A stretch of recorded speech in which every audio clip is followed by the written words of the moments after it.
J'ai volé avec lui. Il s'agit de Guillaume. Nous pouvons écouter son témoignage et l'applaudir.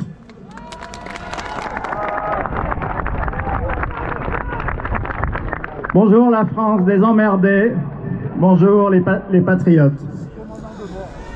Je suis porte-parole d'un collectif qui s'appelle les Navigants Libres. Avant de porter leur parole, je vais m'exprimer en tant que citoyen juste 20 secondes pour remercier les patriotes et Florian Philippot de toutes les manifestations qu'il a organisées depuis un an, même plus qu'un an, parce que j'estime qu'on était traités comme des chiens l'année dernière, avec le masque partout, etc., comme vous savez. Et dans ces manifestations, on a pu se parler, rire, voire s'embrasser, danser, et on est redevenus des hommes et non pas des chiens.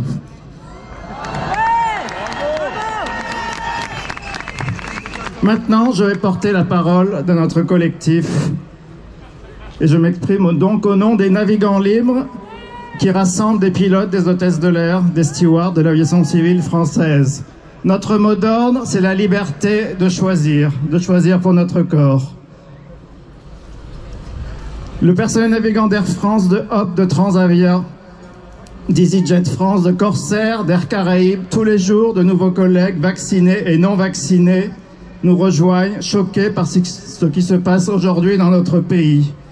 Au même titre que les serveurs, les restaurateurs, les gendarmes, les pompiers et plein d'autres professions, nous sommes soumis à l'obligation de passe sanitaire pour travailler sur certaines missions en France et dans les dom-toms. Demain, ce passe de la honte deviendra exclusivement vaccinal, c'est-à-dire qu'on ne pourra plus se tester pour travailler. Non vacciné, pas de travail.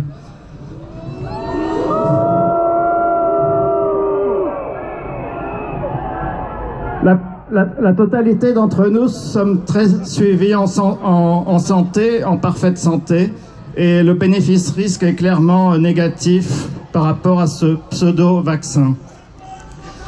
On nous traite d'irresponsables, mais irresponsables de quoi? Irresponsables d'être prudents au sujet d'une injection expérimentale encore en AMM conditionnel?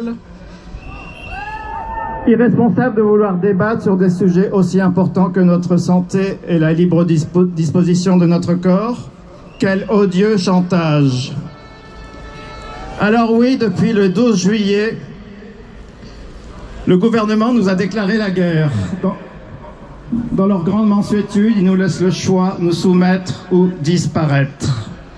Les non-vaccinés sont devenus des boucs émissaires pour mieux dissimuler les véritables racines du mal, la faillite de l'hôpital public, l'incompétence mais le cynisme de nos dirigeants et, last but not least, l'échec du tout vaccinal. Alors, ne nous laissons pas abattre, battons-nous tous ensemble, regroupons-nous dans l'union sacrée pour une France plus juste et plus humaine. Vive les forces libres, vive les patriotes!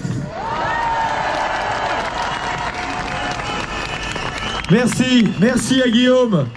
Et merci à tous tes camarades qui portent ce combat ô combien utile.